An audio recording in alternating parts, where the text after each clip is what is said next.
to start up the funds. Ways to fund startup by government of India, जो हमने कल start किया था कि गवर्नमेंट जो है उसके काफ़ी प्लान्स हैं जिसमें वो ऑफर करती है कि स्टार्टअप कैपिटल वो लगाएंगी, ठीक है ना। और कॉमन स्कीम्स या बेनिफिट्स हैं जो गवर्नमेंट कहती है हमें लेने को। तो अब फंड्स के बारे में हमने कल भी बात की थी। फर्स्ट इज था हमारा बूट स्टेपिंग, बूट स्टेपिंग या सेल्फ फंडिंग भी बोल सकते हैं। इनके बारे में लिख लीजिए थोड़ा थोड़ा। सेल्फ फंडिंग और बूट स्टेपिंग।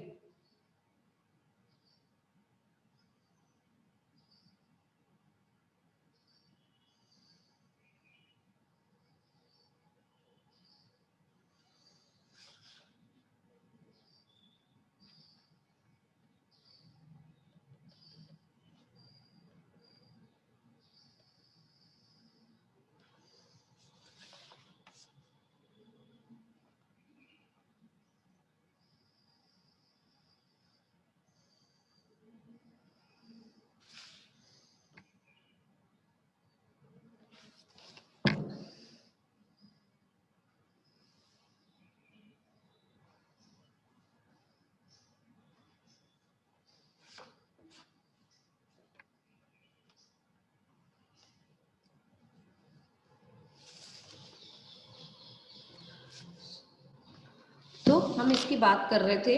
फर्स्ट आ जाएगा self funding.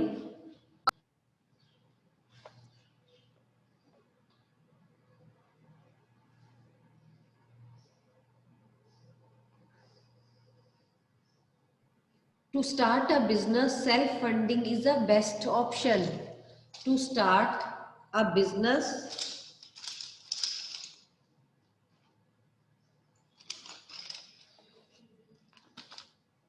self-funding is the first option.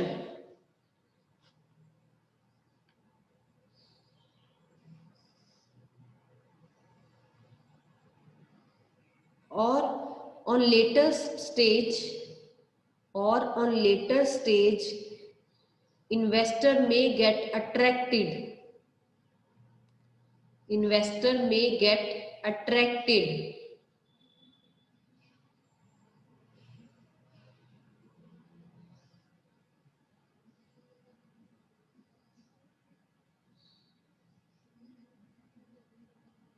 Second is crowdfunding.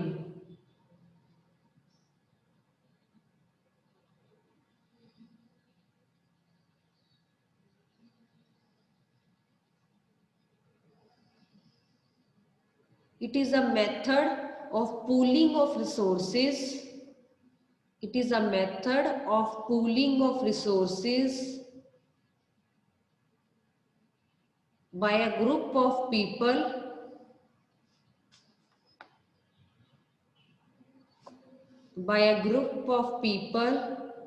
for common goal. For a common goal. Excuse ma'am, फिर से रिपीट कर दो ये वाला पॉइंट। क्या है? It is a pooling of resources by group of people. Pooling of resources by group of people for common goal.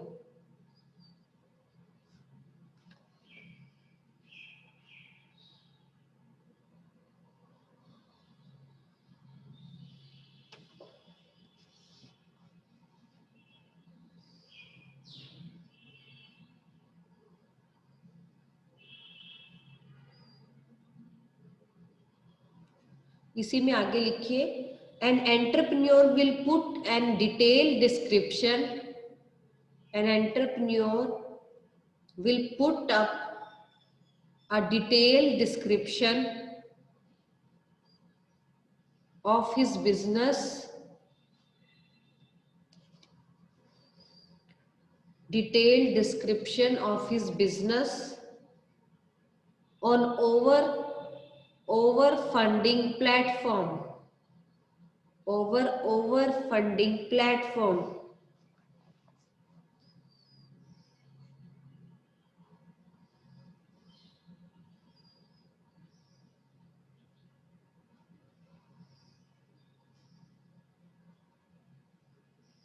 He will mention the goals of his business.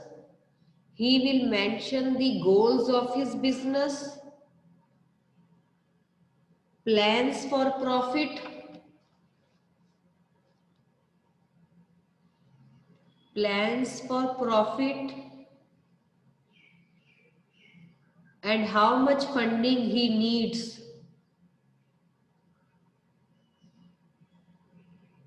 Over crowding में क्या होता है, जहां भीड़ भाड़ होती है वहां पर जाके हम अपना प्रोडक्ट या अपना जो भी है उसको लेके बैठ जाते हैं। वहां हम अपने गोल्स को बताते हैं कि हमारे बिजनेस का ये गोल है, हम अपने प्लान्स बताते हैं, हम प्रॉफिट कैसे अर्न करेंगे, और फंडिंग के बारे में बताते हैं कि मुझे कितने पैसों की जरूरत है। तो इससे क्या होगा, जो भी भीड़ में जिसको भी इनका आइडिया पसंद आएगा वो उनको पैसे दे देगा कि हाँ मेरी तरफ से लगा लो। इसी में आगे लिखिए, anyone can contribute money, anyone can contribute money towards helping a business, toward helping a business that they really believe in, that they really believe in।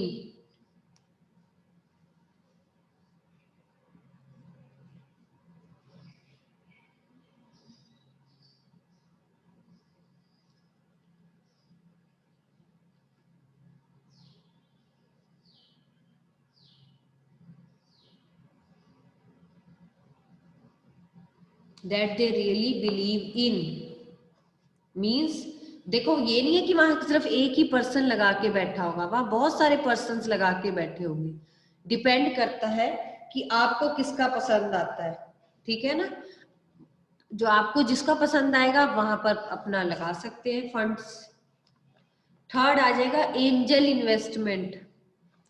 Third is angel investment.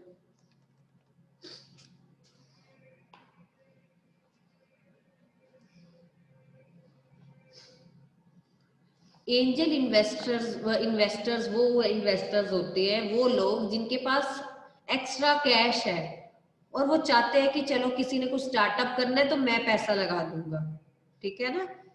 ये ज्यादातर कंपनीज को जो है help करते हैं, ठीक है ना, मतलब स्टार्टअप्स को हेल्प करते हैं, ये कंपनीज होती है, एंजल इन्वेस्टमेंट्स बोलते हैं। लिखिए angel investments, angel investors are individuals, angel investors are the individuals with surplus cash, with surplus cash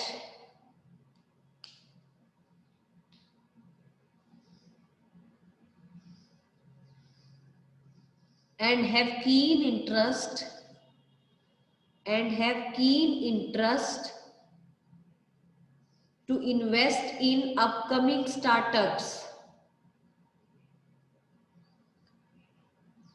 in upcoming startups।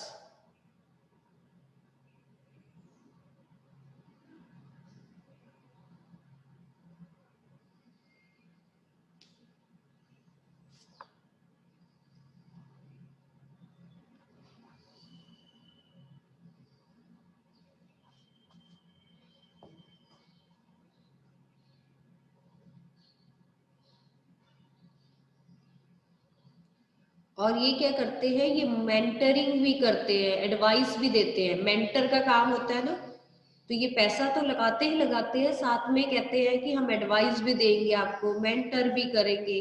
तो इसमें सिर्फ एग्जांपल्स ही लिख लीजिए, Google, Yahoo, Alibaba are the examples of angel investments. Examples लिख लीजिए, Google, Yahoo and Alibaba.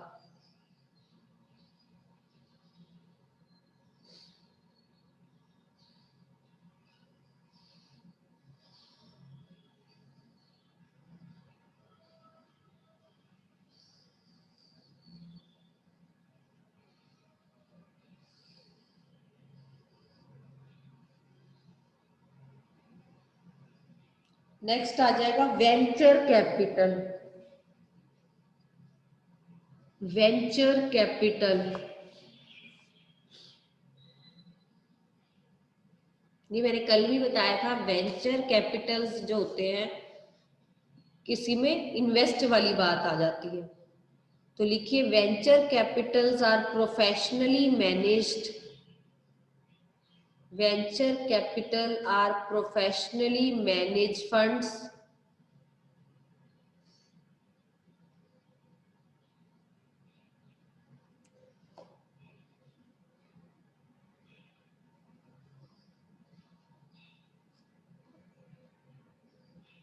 manage funds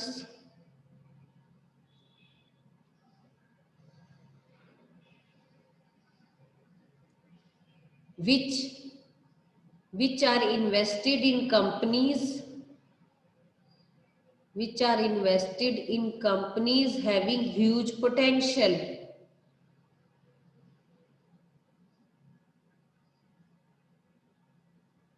With huge potential. They usually invest in business. They usually invest in business against equity.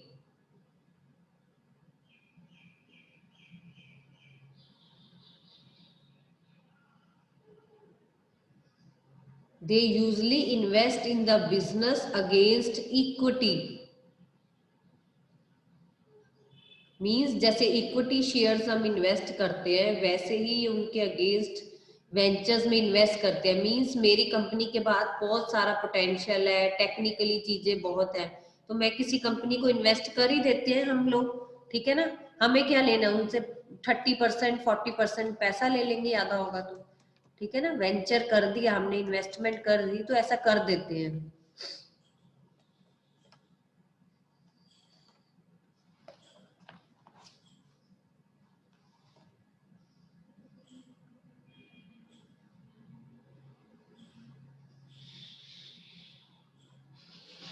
Next आ जाएगा business incubators and एक्सलरेटर्स। Book में साथ साथ देखते रहे, उस पे स्क्रीन पे भी देखते रहे। 5th पॉइंट है बिजनेस इंक्यूबेटर्स एंड एक्सलेटर्स। जो अर्ली स्टेज ऑफ बिजनेस होता है उसमें इंक्यूबेटर्स और एक्सलेटर प्रोग्राम्स फंडिंग होते हैं। मींस कई स्टार्टअप्स खुलते हैं हर साल, ठीक है ना, पर ये चेंज होते रहते हैं। एक होता है कि जो हमने उनको सिखाया, उनको रेस किया, उनको बड़ा किया, ठीक है। एक्सलेटर होता है कुछ एक अच्छा उनको चांस दे देना ताकि वो और ग्रो अप कर सके, ठीक है ना। तो इंक्यूबेटर्स और एक्सीलेटर्स जो होते हैं वो एक स्टार्टअप के साथ कनेक्शन रखते हैं, उनको मेंटर करते हैं, उनके पे इन्वेस्ट करते हैं, उनको प्लेटफॉर्म देते हैं, तो इनको इंक्यूबेटर और एक्सीलेटर्स नाम दिए हुए हैं, ठीक है ना। हम मान के चलते हैं कि जो भी ज्यादातर मोस्टली सिटीज में क्या होता है, बहुत सारे स्टार्टअप शुरू होते हैं, तो उनको फंड्स प्रोवाइड करवाना, उनको एस्टेब्लिश करवाना का काम करते हैं ये वो कंपनीज। तो इसमें लिखिए early stage businesses can consider, early stage businesses can consider incubators and accelerators as funding option.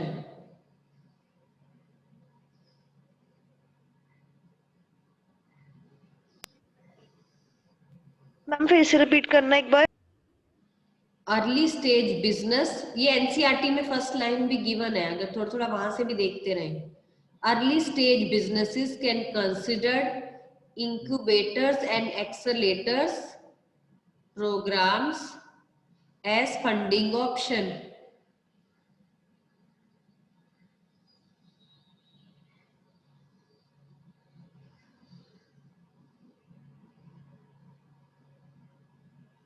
It is found in almost every major city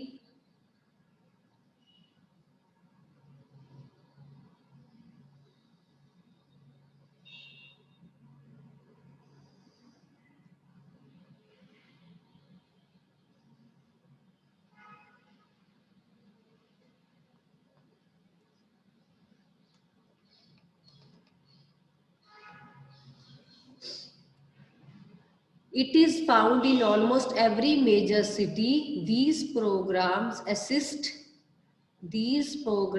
assist hundred of startups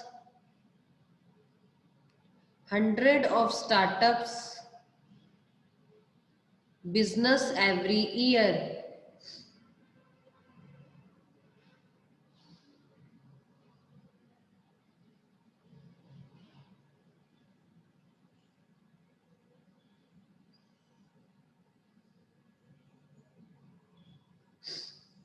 clear? और लास्ट आ जाता है micro finance या NFDC.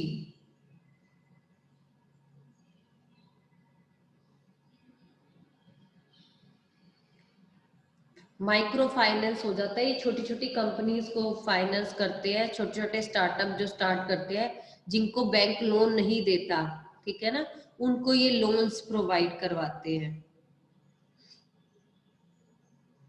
ये आजकल popular हो रहा है क्योंकि इनकी रिक्वायरमेंट्स जो है वो हम कह सकते हैं लिमिटेड होती है और क्रेडिट रेटिंग की कोई इतनी जरूरत नहीं होती, ठीक है ना।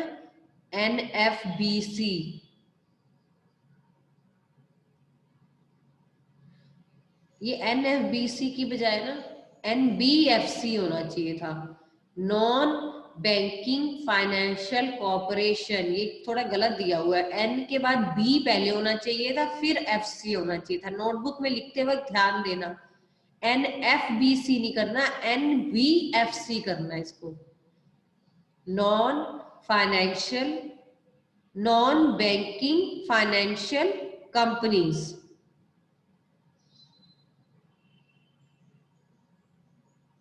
It provides banking services without meeting the legal requirement of the bank. It provides banking services without meeting legal requirement of the bank. मतलब जो बैंक को लीगली हमें लोन्स नहीं देते वो ये हमें लोन्स प्रोवाइड करवा देते हैं।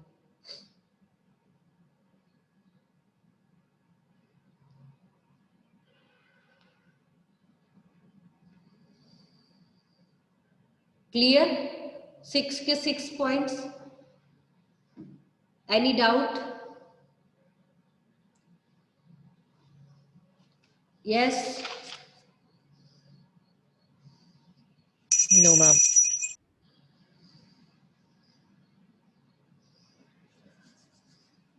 नेक्स्ट आ जाता है इसी में, नेक्स्ट टॉपिक 3 जो टॉपिक्स है मैंने जैसे शुरू से ही बता रही हूँ, उसमें अभी थोड़े टाइम पहले ही चेंज हुए, 1-2 साल हुए हैं, जिसमें फर्स्ट था हमारा ईडी एंटरप्रेन्योरशिप वाला, सेकंड था स्टार्टअप इंडिया और अब थर्ड है इंटेलेक्चुअल प्रॉपर्टी राइट्स। आपकी बुक में लिखा हुआ है IPR, intellectual property rights.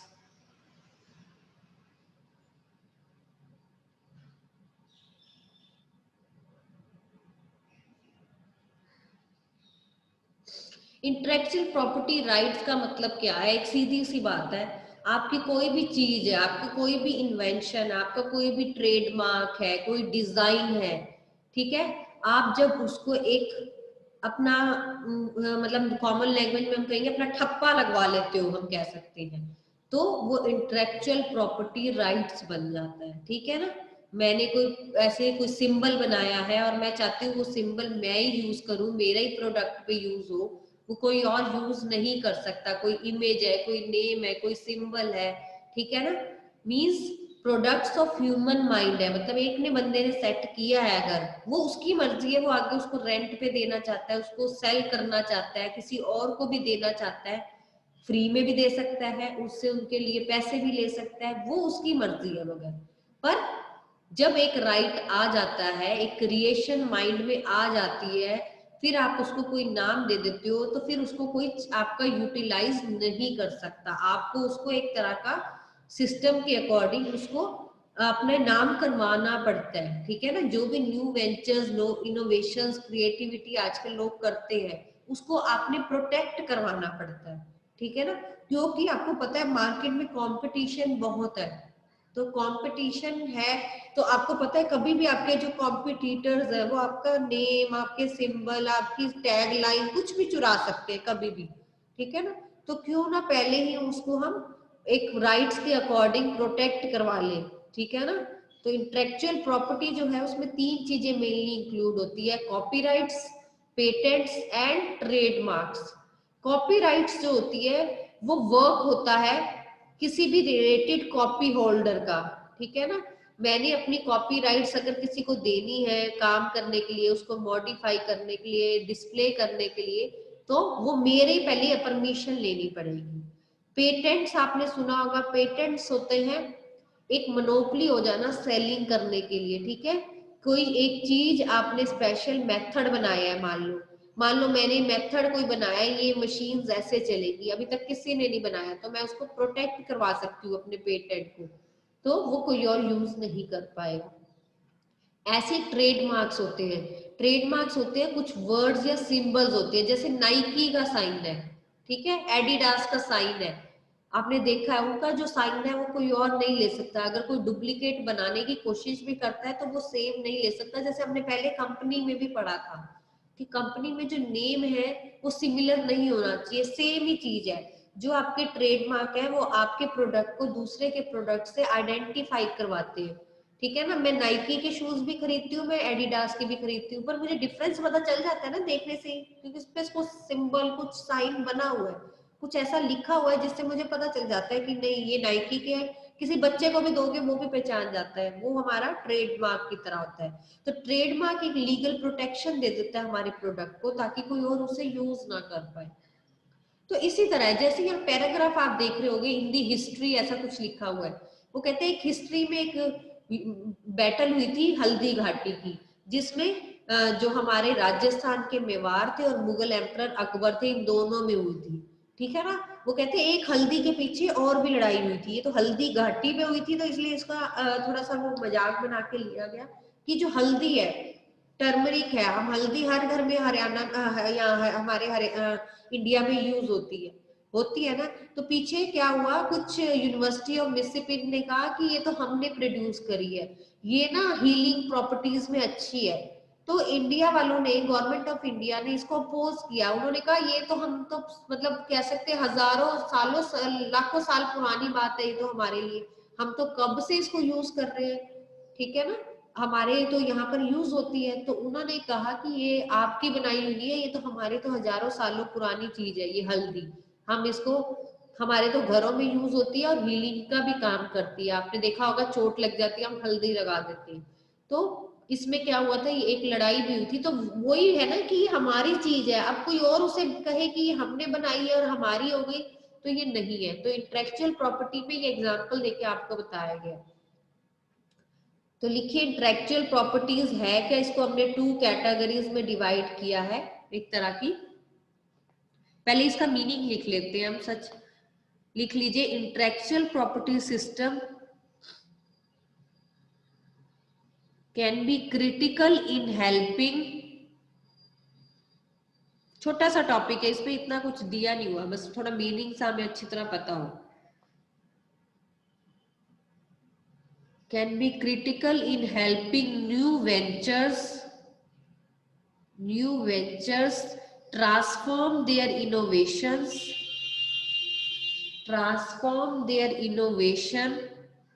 potential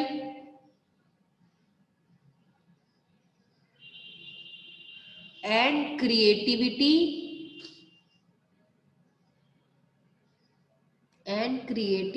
into the market value and creativity into market value and competitiveness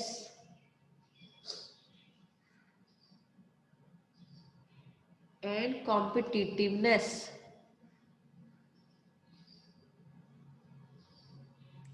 It allows enterprise, it allows entrepreneurs, it allows entrepreneurs to protect their inventions,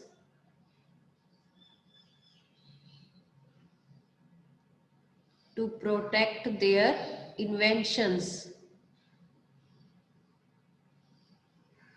IP यानी कि intellectual property is divided into 2 categories. Next line से लिखना ये, IP is divided into 2 categories.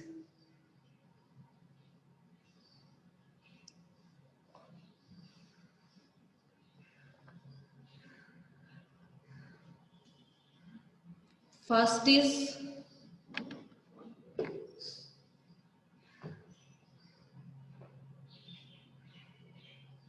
industrial property. First is industrial property,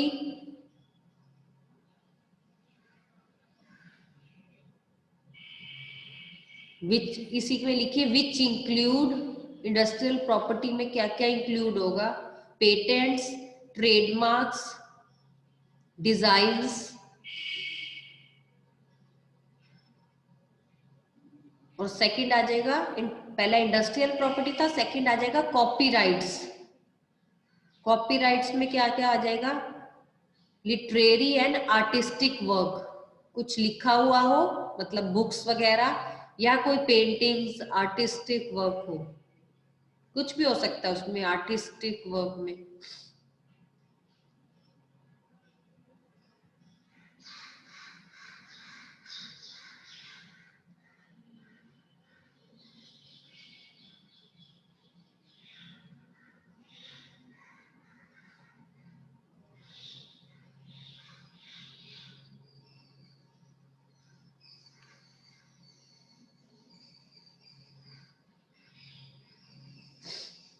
clear? ज्यादातर अब कहा जाता है जितनी भी न्यू कंपनीज आती है ज्यादातर वो अपने पेटेंट्स और ये पहले ही रिजर्व करवा लेती है ताकि कोई यूज ही ना कर पाए। पहले के टाइम में कम होता था लेकिन अब तो बहुत हो गया है। अब जो मोस्टली कंपनीज होती है रिसर्च बताता है कि ज्यादातर एंटरप्रेन्योर्स जो है अपना पेटेंट्स पहले कर अपना ही वो रिजर्व करवा लेते हैं, प्रोटेक्ट पहले ही करवा लेते हैं, ठीक है। और ज्यादातर जो इनटेंजिबल एसेट्स होती है आपने पढ़ी है ना 11th में, टेंजिबल एंड इनटेंजिबल अकाउंट्स में, तो इनटेंजिबल एसेट्स पे जो है इंटेलेक्चुअल प्रॉपर्टी राइट्स जो होते हैं, ठीक है ना। और मोस्टली क्या है ये कॉम्पिटिटर्स के लिए होता है, मतलब कि कॉम्पिटिटर्स हमारा वाला ना यूज कर पाए, तो उसके लिए इंटेलेक्चुअल प्रॉपर्टी राइट्स जो है ये बनाया हुआ है।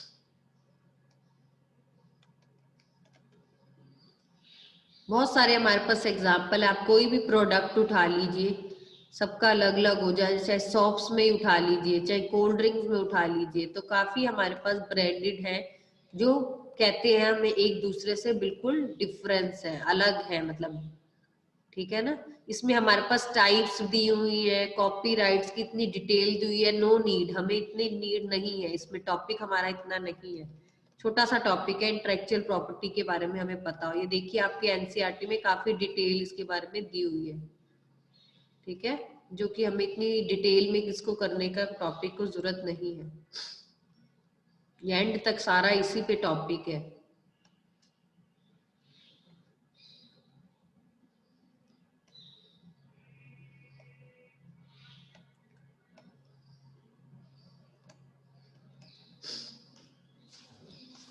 क्लियर? किसी को डाउट इतने टॉपिक पे? हमने 3 टॉपिक्स जो थे डिफिकल्ट और बिल्कुल इंपॉर्टेंट वाले वो हमने इसमें कर लिए हैं।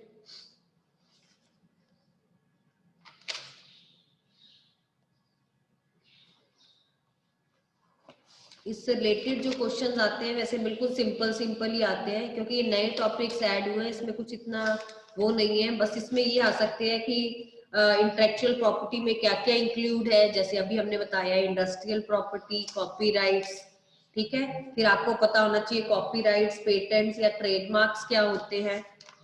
फिर साथ ही जैसे हमने स्टार्टअप इंडिया स्कीम किया था, तो ये कब स्टार्ट हुआ था? 15 अगस्त 2015 को हुआ था। किसने स्टार्ट किया था? नरेंद्र मोदी जी ने किया था।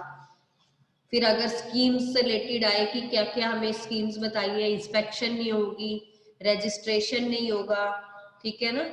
और इनकम टैक्स में एग्जम्पशन है, कैपिटल टैक्स में एग्जम्पशन है, पेटेंट्स और इसी इंटेलेक्चुअल प्रॉपर्टी में हमें छूट है, ठीक है।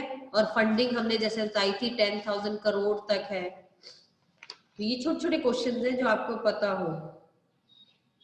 एंटरप्रेन्योरशिप क्या है, ठीक है, हु इज एंटरप्रेन्योर। तो ये छोटे छोटे आपको क्वेश्चन जो है इससे रिलेटेड चैप्टर में आ जाते हैं। चैप्टर अच्छा है, न्यू चैप्टर है। नेक्स्ट इसमें जो हमारा टॉपिक आ जाता है वो है स्मॉल बिजनेस से रिलेटेड। स्मॉल बिजनेसेस का जो हमारा टॉपिक है वो सिंपल छोटा सा टॉपिक है कि स्मॉल बिजनेसेस क्या होते हैं। देखिए हमने चैप्टर बिजनेस का शुरू से पढ़ते आ रहे हैं। स्मॉल स्केल बिजनेस होता है, मीडियम स्केल होता है, लार्ज स्केल होता है, ठीक है। मोस्टली हम जो भी बिजनेसेस की बात करते हैं आता है लार्ज स्केल बिजनेस की करते हैं। पर जो हमारे इंडिया में स्मॉल स्केल बिजनेसेस हैं, छोटे छोटे बिजनेस हैं, ठीक है, माइक्रो बिजनेसेस हैं हम कह सकते हैं, ठीक है। मोस्टली आपने देखा होगा कई घरों में खुले हुए हैं, छोटी सी शॉप्स खुली होती है, उनका क्या होता है, ठीक है ना। तो स्मॉल स्केल जो बिजनेस है हम मान के चलते हैं हमारी कंट्री का बहुत ही इंपॉर्टेंट पार्ट है। क्योंकि जब भी अगर हम डेवलपिंग कंट्री की बात करते हैं कि इंडिया डेवलप हो रहा है, तो कहीं ना कहीं ये स्मॉल स्केल जो इंडस्ट्रीज है इनका बहुत इंपॉर्टेंट रोल है वहां पर, ठीक है ना। हम मान के चलते हैं अगर इंडिया में अपने पास स्मॉल स्केल इंडस्ट्रीज नहीं है तो वो लार्ज स्केल इंडस्ट्रीज को हेल्प नहीं कर पाएगी। मीन्स कहीं ना कहीं ये स्मॉल स्केल जो इंडस्ट्रीज होती है ये हमारी जो लार्ज स्केल इंडस्ट्रीज है इनको हेल्प करती है, ठीक है ना। कहने को हम इनको स्मॉल स्केल कह रहे हैं पर ये स्मॉल स्केल भी बहुत स्मॉल नहीं है, मतलब अप टू 10 करोड़ इस इतने तक आती है। क्योंकि हम मानते हैं मीडियम और जो लार्ज स्केल इंडस्ट्रीज होती है उनकी इन्वेस्टमेंट वैल्यू काफी हाई होती है। यहाँ स्मॉल का मतलब ये नहीं है कि 1 लाख या 25,000 में हम शुरू कर देंगे, या 25 लैक्स, 5 करोड़, 10 करोड़ की हम बात कर रहे हैं। तो इसका नाम ही आता है माइक्रो, स्मॉल और मीडियम और फिर लार्ज स्केल। माइक्रो तो होगी बहुत ही छोटी, मतलब 25 लाख से शुरू होगी। स्मॉल होगी, स्मॉल स्केल इंडस्ट्रीज 5 करोड़ से शुरू होगी। मीडियम आ गई फिर 10 करोड़ पे आ गई, फिर लार्ज स्केल आ गई वो तो फिर 20 करोड़ से शुरू होगी। तो इसमें भी जितना आप मतलब पैसे लगाते जाओगे उतना ही आपका ये जो है इंडस्ट्री बढ़ती जाएगी। इन्हें विलेज एंड स्मॉल इंडस्ट्रीज भी कहते हैं क्योंकि हम मानते हैं ये ट्रेडिशनल वे में चलती है, ठीक है ना। छोटी छोटी है, जैसे हैंडलूम होगी, हैंडीक्राफ्ट्स होगी, खादी हो गई। तो इस टाइप की जो छोटी मोटी इंडस्ट्रीज होती है कहीं ना कहीं इनका बहुत ही इंपॉर्टेंट रोल है हमारे डेवलपमेंट में, हमारी इकोनॉमी में, ठीक है। हम मानते हैं है कि ये तो छोटी मोटी है पर कहीं ना कहीं ये भी डोमिनेट करती है यहाँ पर। और हमारे इंडिया में तो हम कहें लार्ज स्केल जो पॉपुलेशन है वो मोस्टली इन्हीं पे ही डिपेंड है, ठीक है। छोटे छोटे काम करके ही लोगों का आजकल जो है अर्निंग्स हो रही। तो हम इसको भी स्मॉल स्केल लेवल को इतना स्मॉल नहीं समझेंगे, ठीक है। तो इसमें काफी चेंजेस आते रहे हैं इन्वेस्टमेंट को लेके, वो हम स्टडी करेंगे नेक्स्ट उसमें अपने टॉपिक में। किसी को इस टॉपिक में कोई भी डाउट हो तो प्लीज पूछ लीजिए जो अब तक टॉपिक हुआ है हमारा।